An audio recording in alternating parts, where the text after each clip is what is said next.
Okay, I think we're ready to start. Hello, everybody. Peter Maravellis here. I hope this finds you all safe and well as we approach the winter solstice. On behalf of City Lights booksellers and publishers, I'd like to welcome you to City Lights Live, the virtual reading series that continues in the footsteps of our in-store calendar during the time of the pandemic. We continue to celebrate the works of authors we know and love with readings, discussions, and forums moving into the new year.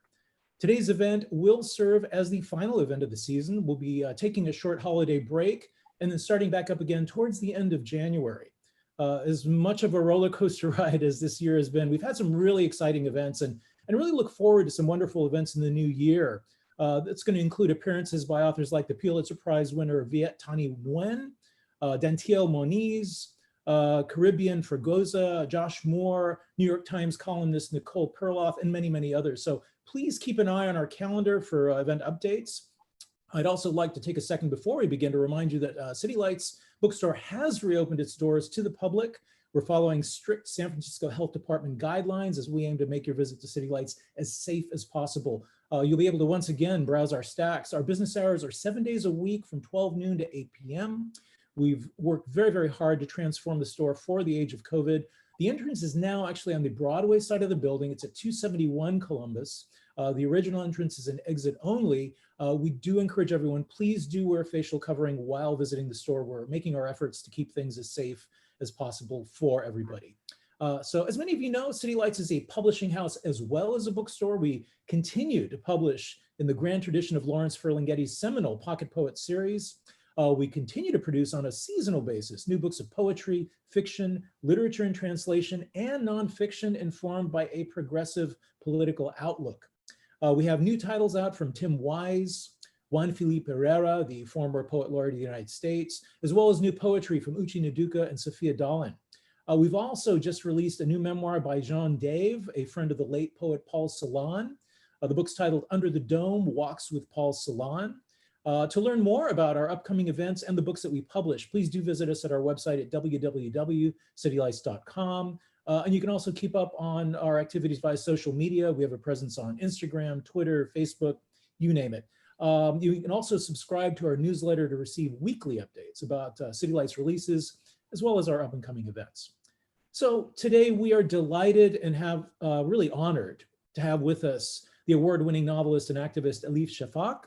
We are celebrating her recently released novel, 10 Minutes, 38 Seconds in This Strange World. It is published by our friends at Bloomsbury Books.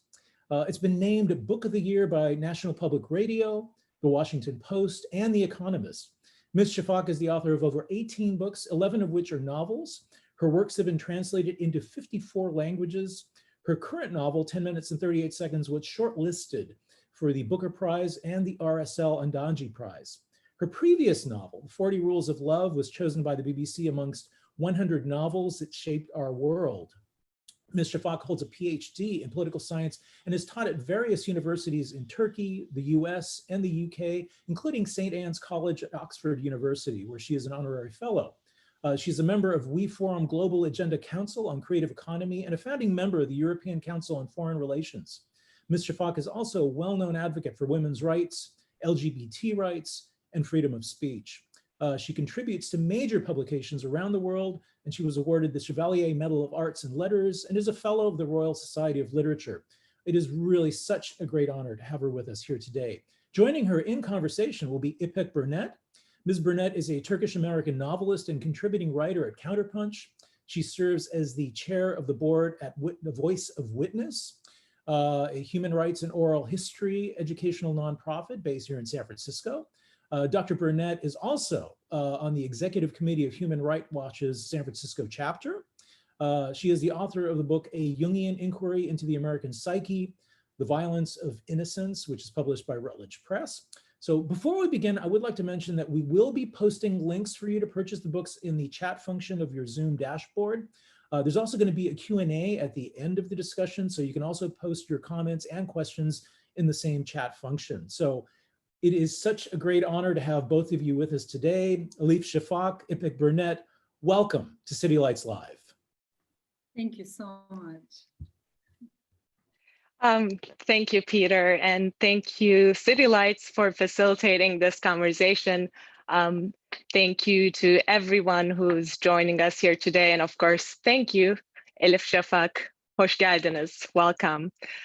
I am delighted to have this opportunity to be in conversation with you today, Elif. I have been following your work, novels, articles, talks for many years now.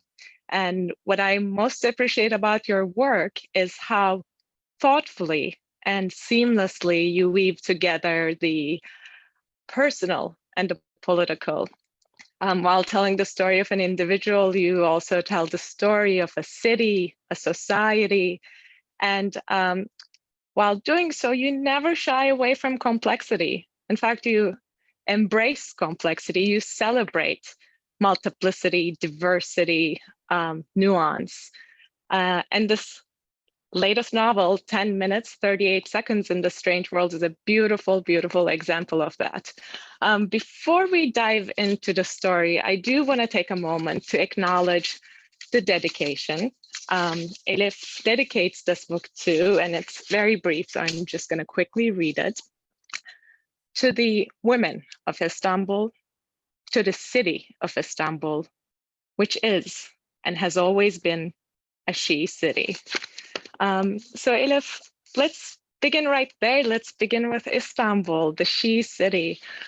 Could you please tell us a bit more about that dedication, what it means for you? Ipek, first of all, thank you so much. Your words are so precious for me. It means a lot to me, everything you said. And I love the fact that we're starting this conversation with complexity, nuances, layers, not only because I think that is the right approach to understand a city as complex as Istanbul, but also because I think, especially in the world we're living in right now, because everything is based on polarization, dichotomies, dualities, we're constantly pushed into either or choices. And we're forgetting a more nuanced way of thinking. You know, we're forgetting a more nuanced way of writing, speaking, which worries me. So maybe we'll get into that as well. But coming back to Istanbul, we both share the love of Istanbul. And I think we both know that whether you're there or not, you carry Istanbul with you and within you. So that kind of emotional attachment that never withers away, it comes with us. And I thought about that a lot, you know, I do think a lot about belonging, non-belonging, maybe exile, self-imposed exile. What does it mean? In betweenness? All of that resonates with me, all of those questions. And I think when you are writing about a place like Istanbul, you have to understand both the stories, but also the silences. There's no doubt in my mind that as writers, of course, we love stories, we chase stories, we love words, you know, the flow of language, style, all of that, of course, is wonderful. But I think we're equally drawn to silences, the things we cannot talk about in a society at a given time. And at least personally, I know that I've always been more interested in the periphery rather than the center, the marginalized, people who've been pushed to the margins, people whose stories we do not necessarily hear in mainstream narratives. So there's a part of me that always tries to understand where are the forgotten stories, the untold stories, who are the silenced, and is it possible to give them more voice, to make that more visible through storytelling? That I think is very important for me. So celebrating diversity, thinking in a more nuanced way, approaching issues with empathy, but also trying to change these power relations and maybe make the invisible a little bit more visible. I think these are issues that are very close to my heart. Thank you, Elif. Everything you just said there, the silences, the margins, I want to come back and talk deeper about them. Something you also mentioned, the in-betweenness, that really intrigues me because this novel starts with an end. The first words are the end. In the very beginning, our main character, Leila, is dead, but her consciousness is still going on. So there is this you, just as we start reading, you blur that line in between. There's no clear cut line between life and death. And I really love that there's this new possibility, an unknown, ambiguous place where stories, memories are possible. So can you tell us what is the inspiration behind this 10 minutes, 38 minutes of that liminal space, that opening? Yeah, indeed. I became very interested in these studies, scientific medical studies that show after the moment of death, or maybe I should say after the heart has stopped beating, the human brain, the human mind can remain active for another few minutes. And especially in Canada, there have been some studies in which doctors have observed persistent brain activity in dead patients, patients that had been pronounced dead. So for a storyteller, that is a fascinating puzzle. If it is true that that brains keep working despite hearts having stopped, and if it is true that our memory, long-term memory, is the last bit to shut down, then what do the dead remember? What happens in that very limited amount of time, just maybe 10 minutes maximum we're talking about, usually even fewer, even less. But so that gave me the idea, and in a way it gave me the structure of the book too, which was very challenging because this book was much longer. I had intended it to be much longer, but you need to compress and then you need to let go of some memories. So I found myself, asking myself, what would Leila remember? Because as you pointed out, it has a very unusual beginning, this book, in the sense that it starts with an end.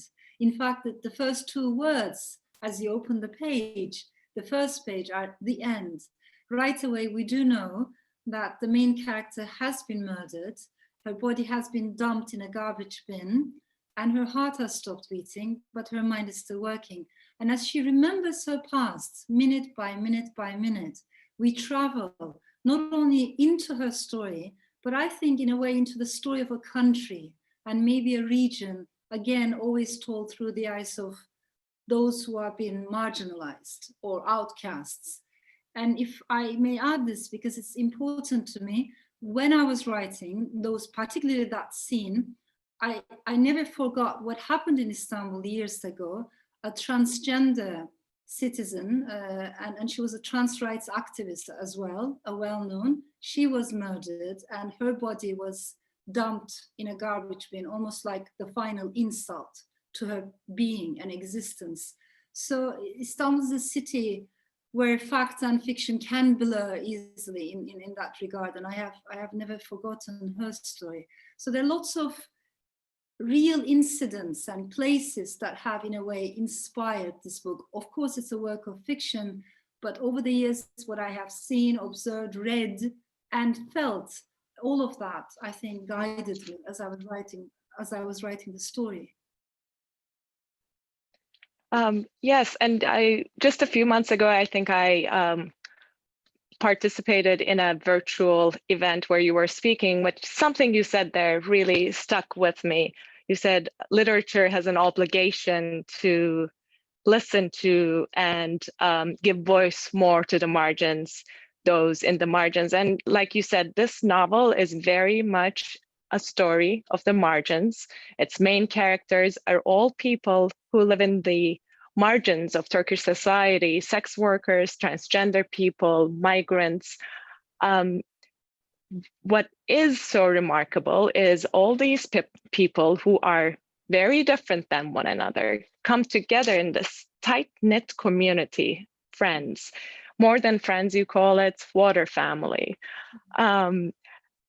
What inspired you to bring, how did those very distinct different people come together as a family? Yeah. How did you bring them together? Yeah, I really so appreciate that you emphasize friendship, because to me, at least, this is a book that very much celebrates friendship. And it's a book that very much celebrates diversity. I know that it's a book that deals with difficult subjects, including sexual harassment and gender violence. But I hope at the end, when we arrive at the last page, I would like it to be an uplifting book. And many people have told me that it has been an uplifting experience for them. And if that is the case, I think it's mainly because it's a book that celebrates friendships and solidarity and sisterhood, which have become all the more important, especially in countries where we have seen a decline in democracy. We will also see a lack of appreciation for diversity. That is not a coincidence. They always go hand in hand. So in a country or in a region, in a world where democracy is going backwards or just lost, it is very difficult to be different.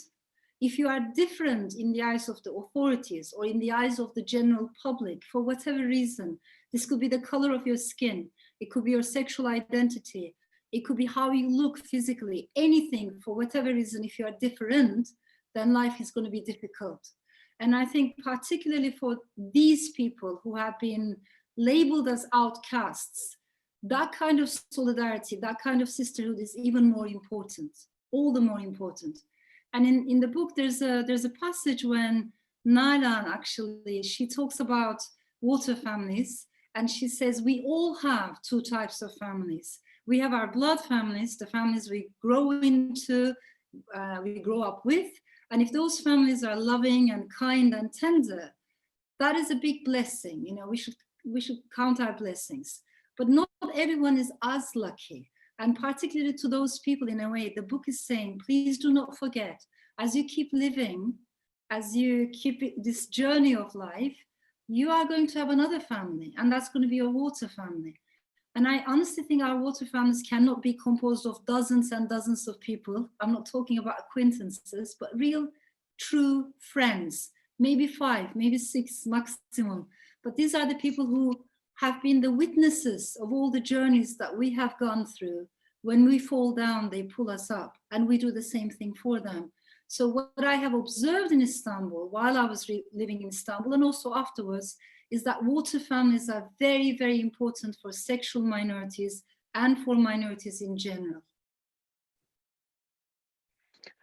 If I couldn't agree with you more about how you describe the novel, because yes, there is a lot of injustice and violence and discrimination in the story, yet it's not, as I read it, it's certainly not a story of victimhood.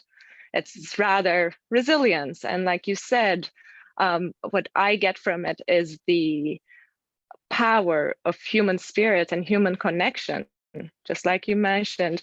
And I'm really moved by also Leila, because our main character, she, after all that she's been through since birth, really, all those brutalities, she doesn't shut down. She is a most compassionate person. Can you tell us a little about her story, her personality, your connection with her? Yeah. Yes, she's, well, in some ways, of course, she is a remarkable character. In some other ways, you might say she's an ordinary character.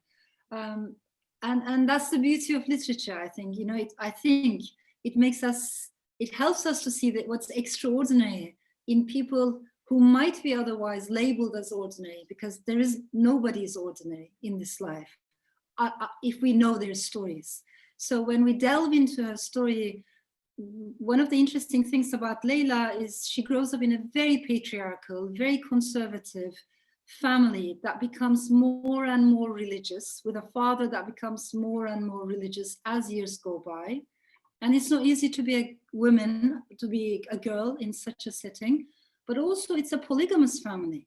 And of course, in Turkey, polygamy is not legal. That doesn't mean it's not happening. It is happening in many places. So this girl, she grows up with 2 mothers in a house without quite knowing which one of these 2 women is her real or biological, I should say, mother. So there are lots of secrets within the family. But not only in this setting, also when she comes to Istanbul. Earlier on, we talked about Istanbul being a she city. I wholeheartedly believe the soul of the city is feminine. And it has always been celebrated as a she city all the way back to Ottoman Empire, to the Byzantine times. But let's face it, when you walk around the city, the streets, the public spaces, the tea houses, coffee houses, all of that is male dominated. The entire urban space is male dominated. So to be an outsider, to be a woman, to be alone in that setting, the difficulties that she's going through, I want to be very realistic about all of that, because it's not easy, and it still is not easy. Yeah, absolutely, absolutely. Another thing that really moves me about Leila is actually, as she grows up, she starts seeing her family from that more critical distance. She starts understanding the family structure, and also she starts questioning her father's relationship with understanding of God. So she is brave, she asks questions, yet she does not become judgmental. Later when she forms those friendships, there is Nalan, who's a strict atheist, and then there is Zeynep, who is very religious. Her understanding of religion and God is based on love as opposed to fear, like her dad. But so Leila is very open-minded, questions, but is also open-minded. Yes, yeah.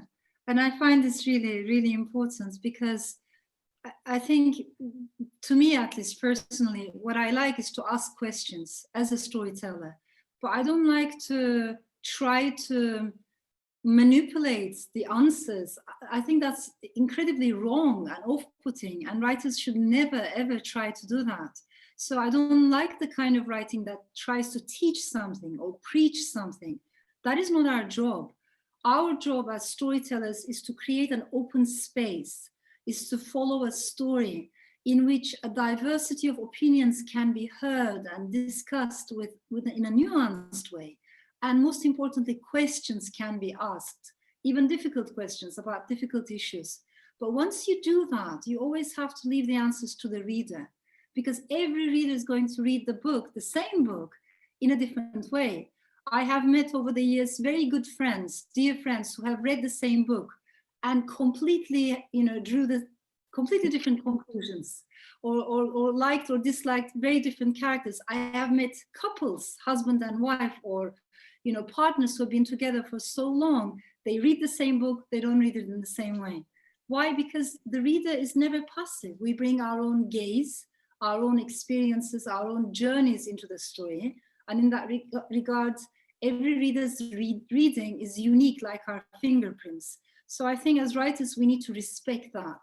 So our job is to ask the questions and then leave the answers to the readers.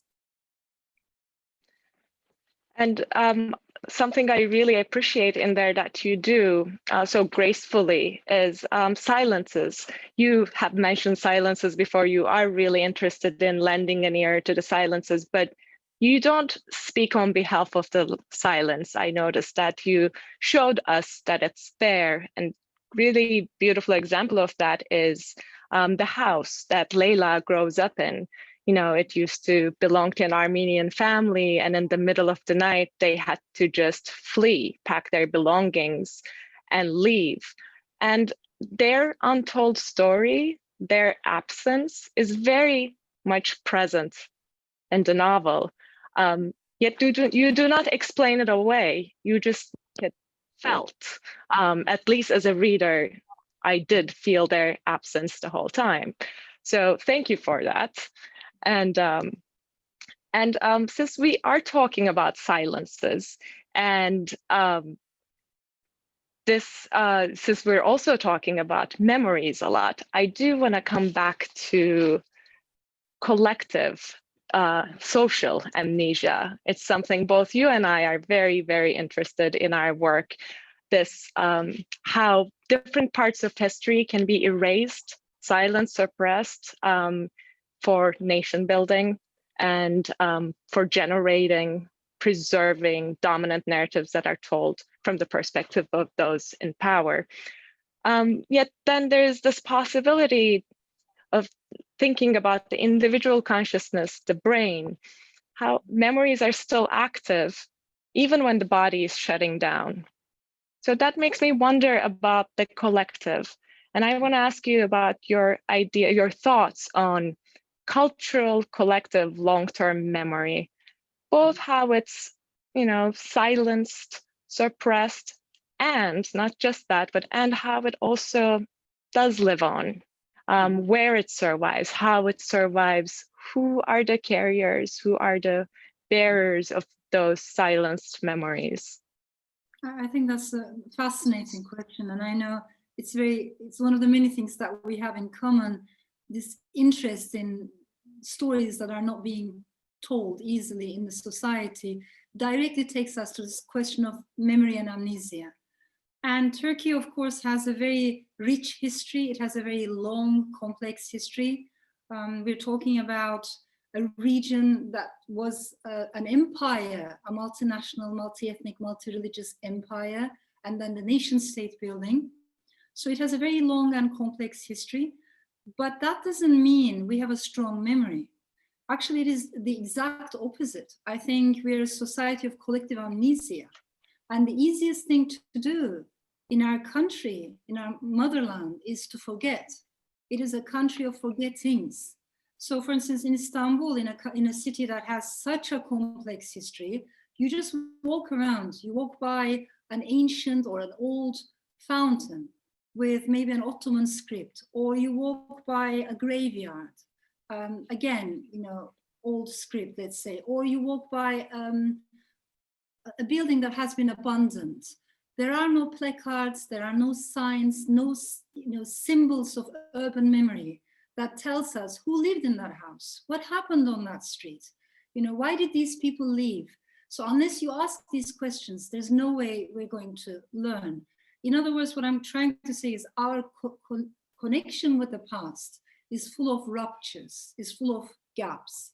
And I think those gaps are filled in by either an Islamist interpretation of history or an ultra-nationalist interpretation of history. Not a nuanced, calm, embracing view of history, but more of an ideological interpretation of history. And when we go to school, when we read our textbooks, in our textbooks, there are no human beings in the sense that there are no individuals. The only individuals that we ever learn about are either a sultan or a Shaykh al-Islam. Sometimes we talk about a few women in the harem, but usually to say that they shouldn't have meddled in politics, right? There's always this underlying message that women made it worse. Where are the individuals? And I think for writers, actually that is the starting point, that seemingly micro history. In other words, we ask ourselves, how would I feel had I been an Armenian silversmith or a Jewish miller or a baker or a concubine in the harem?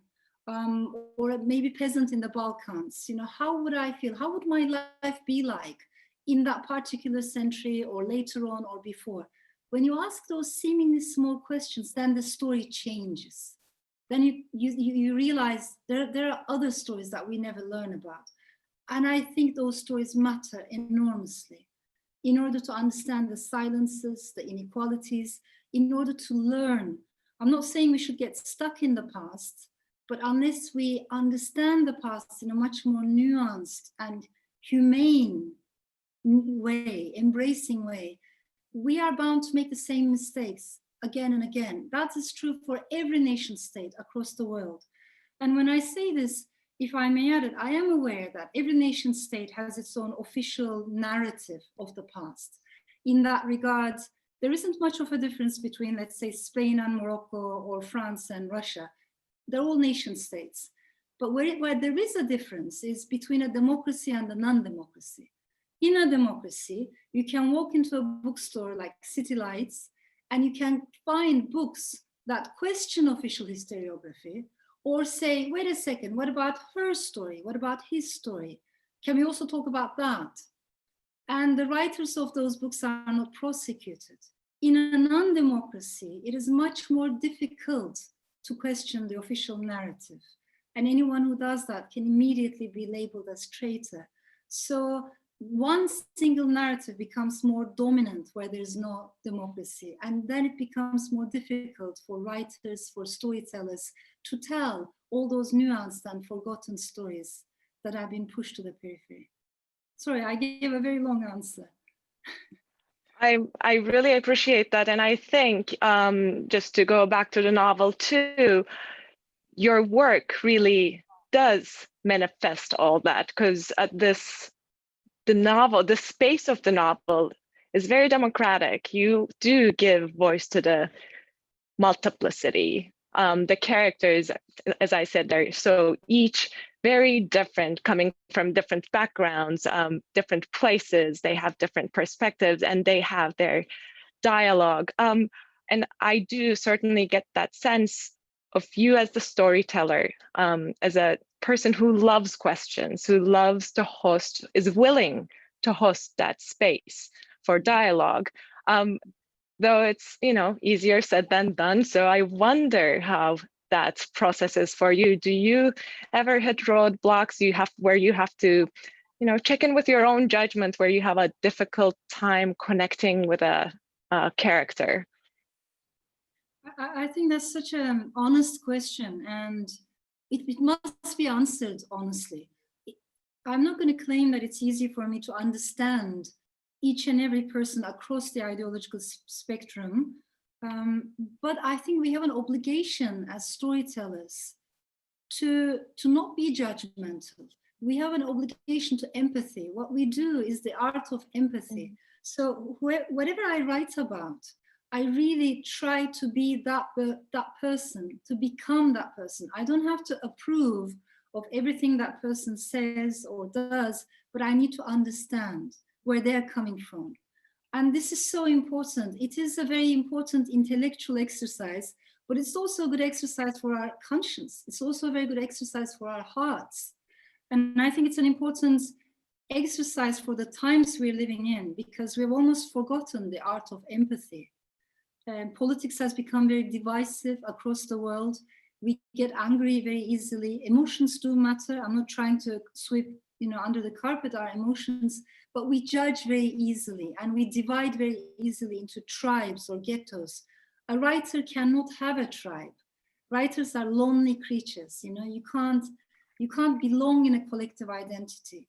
You can only be yourself, and you should be more nomadic in the sense that whatever you're writing about, I need to understand that person's psyche, that person's fears, sorrows, so that in some way, hopefully, we can build bridges and open up spaces for dialogue. So understanding and empathy, I think, are a big, big part of literature. Thank you for underscoring the importance of empathy, especially with my background in psychology. I place such value on that. And you also mentioned the nomadic perspective. And, at heart, I feel like a nomad. But when I look at my life story, it's been way more linear. I was born and raised in Istanbul and came to the United States when I was 18, and I stayed. And then I look at your life, and you have really embodied that nomad. You were born in Europe, lived in Istanbul, then the US and Turkey again, and Europe now. Can you tell us a little about your nomadic experience, how it informs your worldview, your writing? Yes, I think it shaped me so much, all those journeys, cultural encounters. I honestly think in life, if we're going to learn anything at all, we will be learning it from people who are different to us. Someone who exactly speaks like me, who dresses like me, who looks like me, is in a way my mirror image. If we are surrounded by our mirror images, it means we only hear the echoes of our own voice, and we don't learn much from that. That is why urban spaces are so important, because they embody diversity. That is why we celebrate cities like San Francisco or New York or London or Istanbul once upon a time, which used to be much more cosmopolitan, because in those spaces, there is this possibility of people from different backgrounds talking to each other, maybe listening to each other, learning from each other. We should not lose that. And I'm worried that we're living in a world, especially with the increase in populism, the populist narrative, that tries to erect walls rather than build bridges. That is very worrisome. If the number of students who, like you, when you were younger or when I was younger, we were able to travel to America, to Europe. And I personally learned a lot from that. And I'm sure any student that comes to Turkey will learn a lot from that experience as well. So we should never cut off those ties. Those ties are, in my opinion, very, very precious. It all ties back to these nuanced conversations, because if we only stay in our own tribe, thinking that we will be safer if we're surrounded by sameness, that is an illusion. We're living in a world that is deeply, deeply interconnected. The story of the virus, the story of the pandemic has made it all the more clear that maybe a virus that has originated in one region in China affects the lives and livelihoods of people in Canada. We are interconnected, and it's better for us to understand all those connections that we have as human beings, and to have a vision that goes beyond a nationalistic or a tribalistic definition of the self.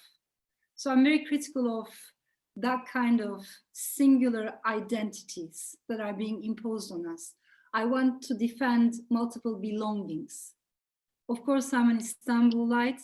I love Istanbul. I carry the love of Istanbul with me, but I also feel very attached to the Balkans. Yeah. So put me next to a Greek author or a Bulgarian author, Romanian author, Hungarian author. I think we have a lot in common. Equally, I think I have lots of elements in my soul from the Middle East. So this time, if I speak to a Jordanian, Syrian, Iranian, Iraqi, Lebanese author, again, I have so much in common. I'm a European citizen by birth. Over the years, I became a Londoner. I became attached to the UK as well, very much so. But despite what politicians have been telling us, especially in the UK because of Brexit, despite what they have been telling us, I would like to think of myself as a citizen of the world. So you can be local, regional, global, international, all at the same time, circles within circles. We never learn that, though, in today's world. We're always pushed into tribes. So I want to be able to defend multiple belongings rather than singular clashing identity politics. Thank you, Elif. That is really inspirational to think about, and it really resonates with me.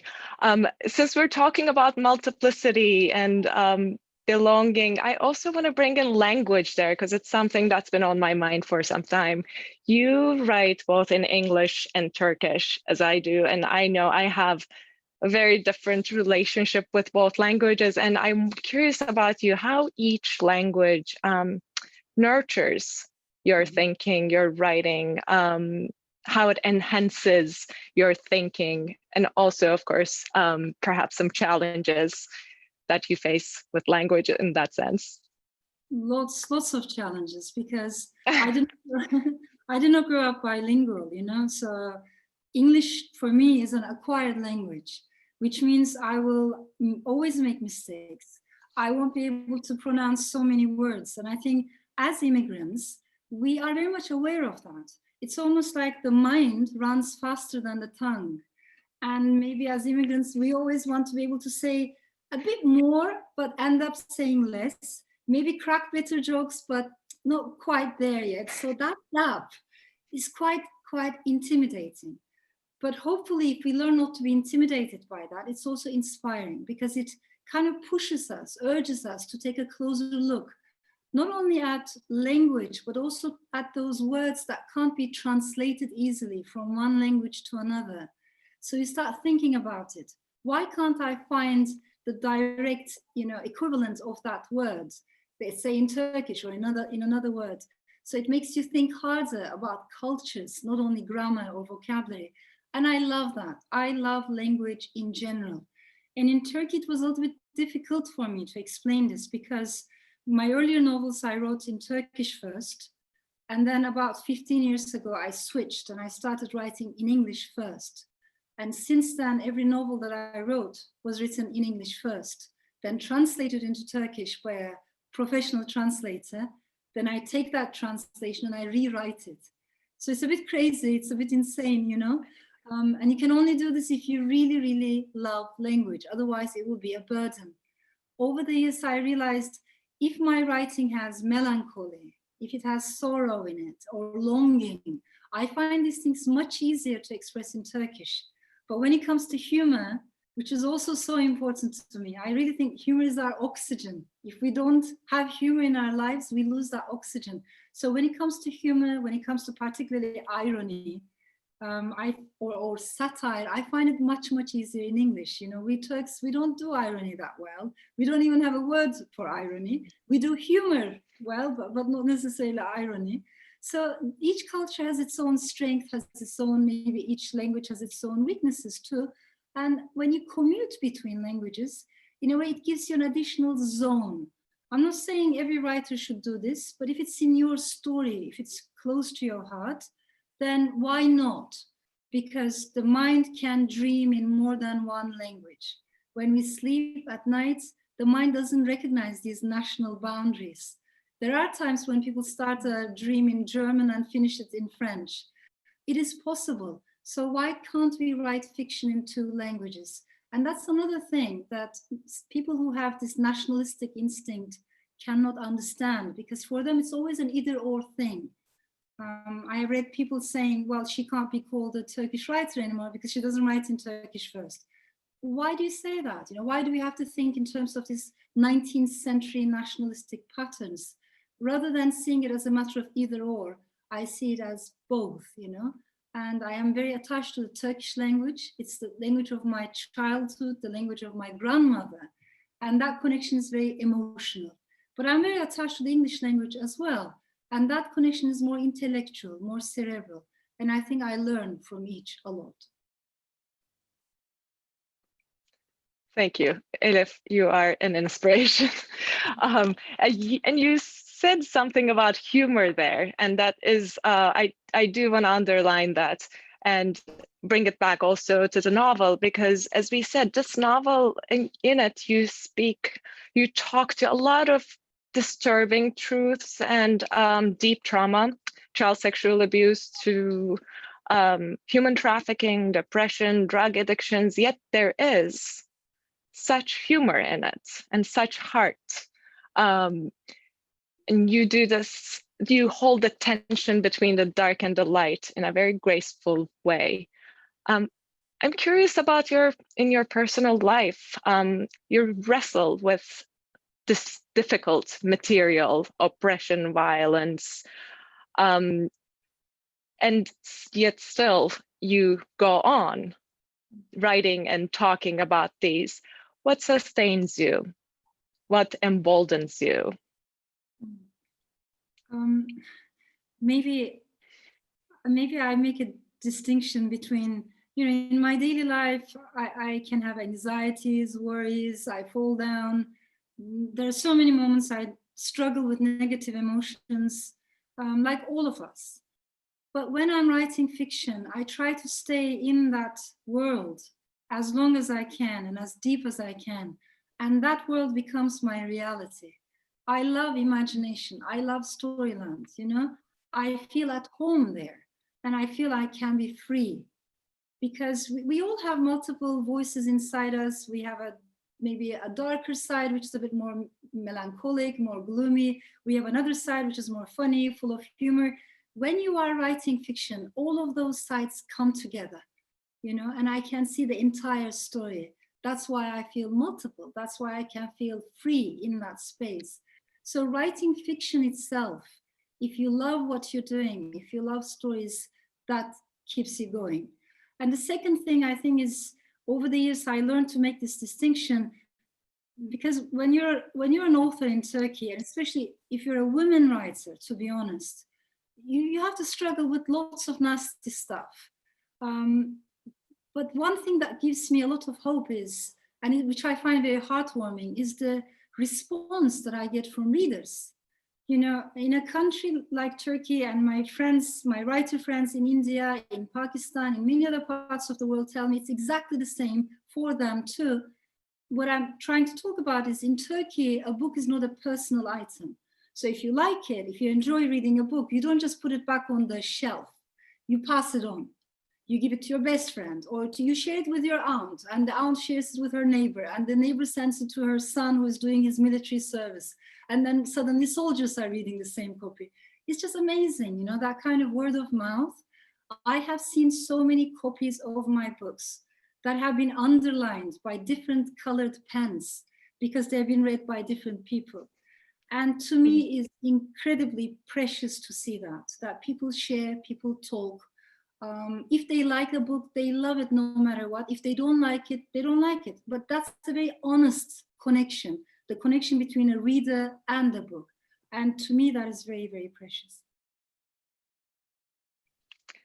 Thank you. I have to be mindful of time because we are going to open it up to discussions, Q&A.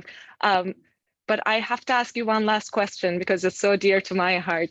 Can you tell us about your writing routine, if you have one, writing rituals? What does your desk look like? When do you like to write? Where do you like to write?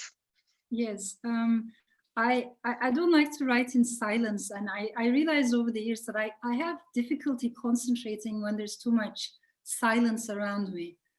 I panic a little bit, you know.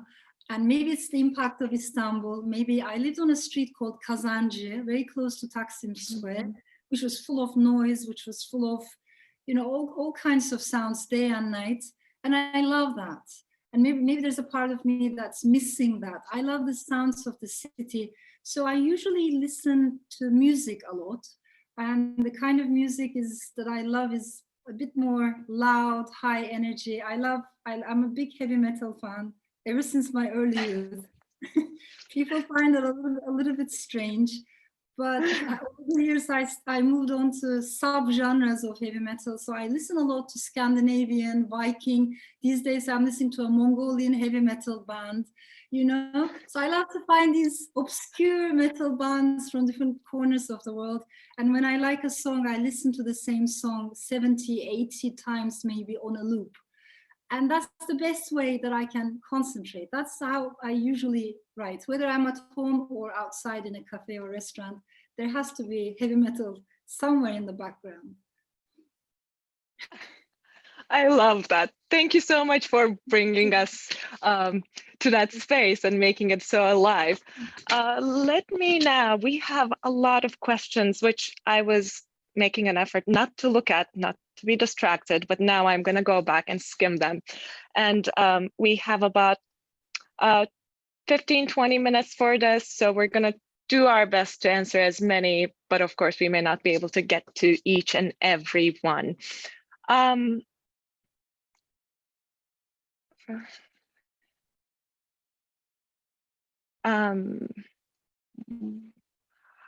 One second, how and why did you decide to play with form, Elif? Why would you say this was always a feature in your work, or was it more of a result of your growing confidence as a writer to play with form as you've written more and more books? And this comes from Trish. Such a beautiful, thoughtful question. Maybe some of it comes over the years as you carry on, you know, keep going in that literary journey. But I think primarily it depends on the story.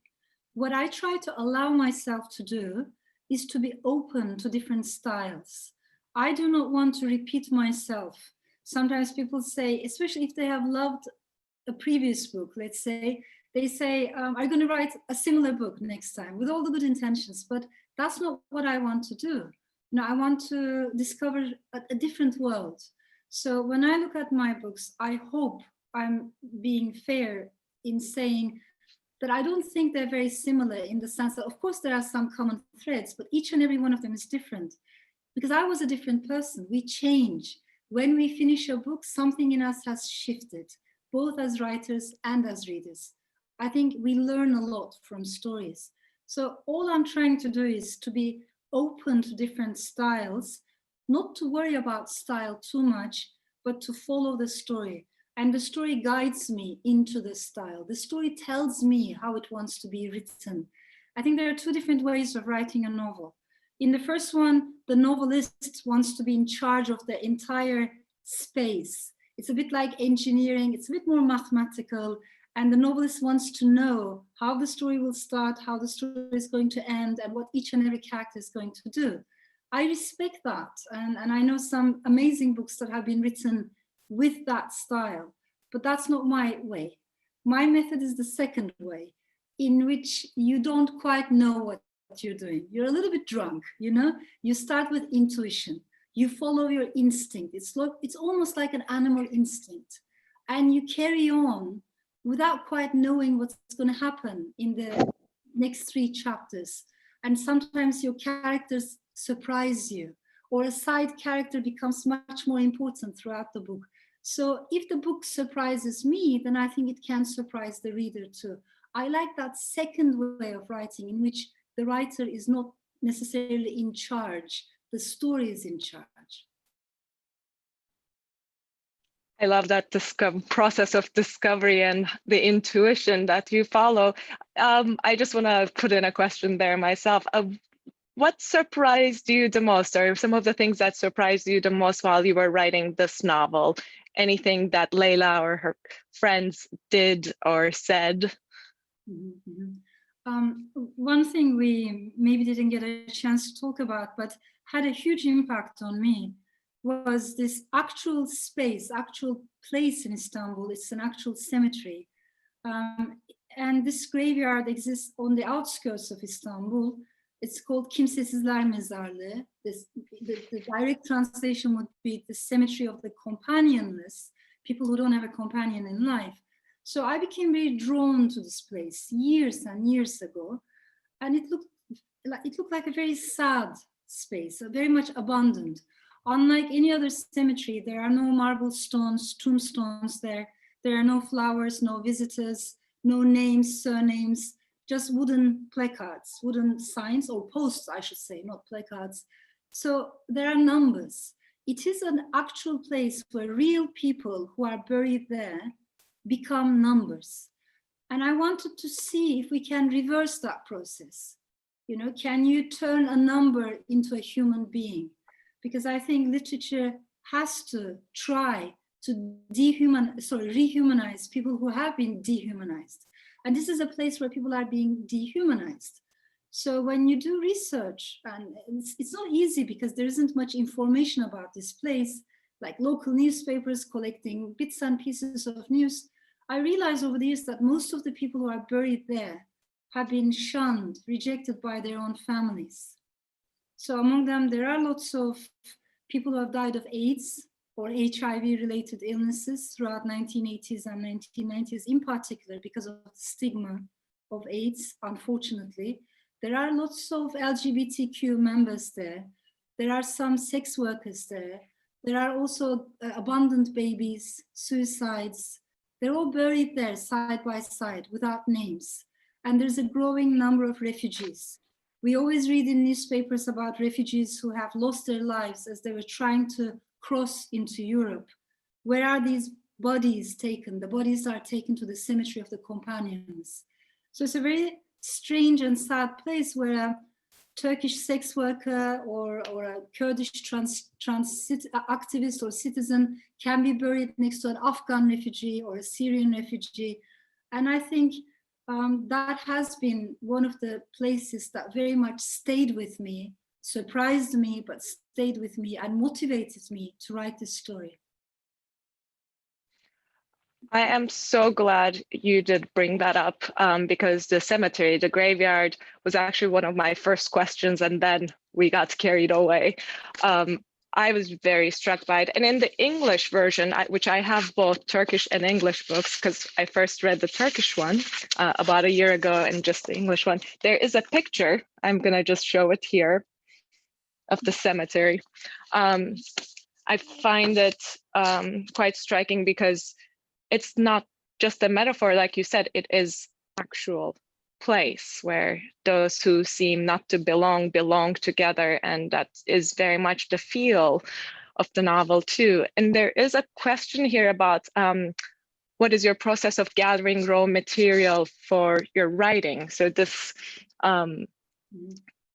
different times you come across things that move you and then they make their way into your, how do they inform you? Yeah, I think one thing I realized that I benefit a lot from is reading. I love reading, you know, and when I say that, I read across the board, both fiction and nonfiction. And sometimes when readers It's usually male readers who say this. I have to be honest. They say, I don't read fiction, I read politics, I read history, I read philosophy because I want to understand the world. So much is happening in the world. I don't have time for fiction. And when I hear that, it really, really breaks my heart, because why do we compartmentalize knowledge into boxes like that? I think we should read both fiction and nonfiction, East and West, across the board. And I believe it's much more intellectually stimulating if we read books that we're not used to reading. So if a fiction writer becomes interested in neuroscience, for instance, I know nothing about neuroscience. It interests me, it intrigues me, I learn. Or if a neuroscientist becomes interested in film theory, if a director becomes interested in poetry. So if we get out of our comfort zone and start reading in a much more multidisciplinary way, I think we learn a lot from that process. And to me, that is very valuable. So reading is a big part of, I think, a writer's life, but also listening. I try to listen to people a lot. And I try to listen to two things: what people are saying, but also with what kind of emotions they're saying what they're saying. So how they're saying those, the same feelings, how they're conveying them. That's also very important. I think we need to become good readers and good listeners. And apart from that, I talk to people a lot. So for this book in particular, in addition to research, I think just listening to particularly sexual minorities, their stories has been incredibly valuable to me. And I'm very grateful that people share their stories, their experiences, because these are not easy stories, they're not. Absolutely. And Elif, everything you just said actually brings us back to what I started with, how much I appreciate the complexity, how you celebrate diversity and bringing all these perspectives, being open to that. Thank you. And we still have questions coming, but we do have to wrap up. This has been a very insightful, inspiring conversation, Elif. Thank you so much, so rich. And what I really appreciate is, though you do address dire challenges, when I leave this conversation, I'm not leaving with a sense of despair, but rather courage and belief that it matters. Thinking critically matters, discussing writing matters, and empathy, like you said, above all, empathy matters the most. Thank you, Elif, that's a gift. Yeah. So much gratitude. Thank you, Ipek. I really appreciate this enormously. And thank you to everyone who joined us. I hope one day we will do this under the same roof, Yeah. I really hope so. I really hope so. City Lights bookstore, a big shout out to City Lights, the best bookstore in the world, in my humble opinion. Please support them during this time. And Elif and I chatted right before the event. We hope to hold another event in person there in the poetry room, ideally, in the future. Indeed. Very much looking forward to that. Thank you so much. Well, this has been such a delight. Thank you both for this great gift. I can't think of a better way to cap off the season. Just want to let everyone know we're taking about a month off, and then we start back up again. I have posted links to purchase the books in the chat function, so please do purchase a book. We are not out of the woods as far as COVID. It's been a difficult time for indie booksellers and publishers. So every book you buy really helps us continue these programs, and we hope to be with you live someday, sooner than later. So again, thank you so much, both Elif and Ipek. This has just been such a wonderful event, and thank you all in the audience for joining us. Please be safe, be well. Check out the link, do buy some books, and we hope to see you sooner than later. Be well, everybody. Take care.